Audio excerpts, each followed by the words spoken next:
È talmente convinto del fatto che la sua città sia un gioiellino e che sia ora di tornare a visitare le bellezze architettoniche, ma non solo, come quelle della sua Treviso, che il primo cittadino nei giorni scorsi si è persino improvvisato guida turistica e con piacere. Mario Conte, che è anche presidente di ANCI Veneto, dice che lui e gli altri sindaci, i suoi colleghi, in questi lunghi mesi sono stati praticamente in trincea. Ma partiamo dalle sue vesti di cicerone a Treviso. Il turismo è fondamentale, lei sta promuovendo molto giustamente la sua città, tant'è vero che qualche giorno fa ha fatto anche la guida, per caso. Sì, io sono abituato ad accogliere nel migliore dei modi tutti coloro che passano o vengono a godere le bellezze della nostra città per più giorni.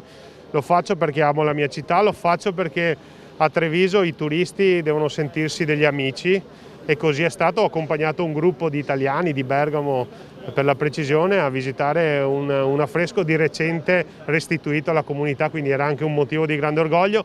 Però Treviso può proporre delle offerte che il Covid non ha toccato, dall'enogastronomia alla storia, alla cultura, allo sport, alla natura, che sono caratteristiche che ci rendono esclusivi e quindi non ci aspetta che un grande futuro. Senta quelle lacrime di cui parlava prima, che hanno riguardato molte persone, anche molte famiglie. Come le ha asciugate? Lei che poi ha anche questo contatto con gli altri suoi colleghi, no? Dal vertice dell'ANCI.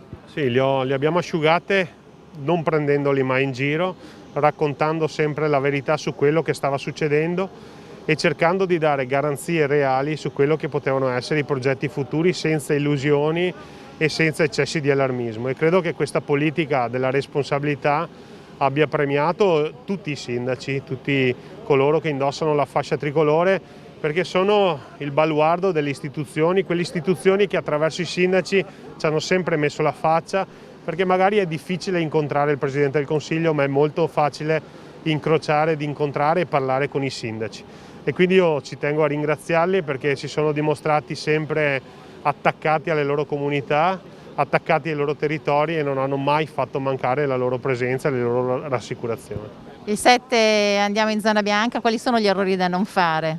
Ma io credo che, e lo testimoniano in questi ultimi giorni, le nostre comunità siano cresciute davvero molto da un punto di vista della maturità e hanno capito che comincia una fase di convivenza con il virus, perché nei nostri ospedali, seppur pochi, ma c'è ancora qualche numero di persone ricoverate e qualche rara terapia intensiva. Questo ci deve riempire di responsabilità, quindi dobbiamo affrontare questa nuova normalità con la testa sulle spalle, cercando di rispettare quelle che sono ormai le 3 regole base: sanificarci, indossare la mascherina e un minimo di distanziamento sociale, che però non è più il lockdown, non è più star chiusi in casa, non è più negozi chiusi, ma è un ritorno alla vita. Lo dobbiamo fare responsabilmente, lo dobbiamo fare anche per rispetto nei confronti dei medici, gli infermieri, di tutte quelle persone che ad oggi sono ancora in trincea e stanno combattendo contro questo nemico invisibile.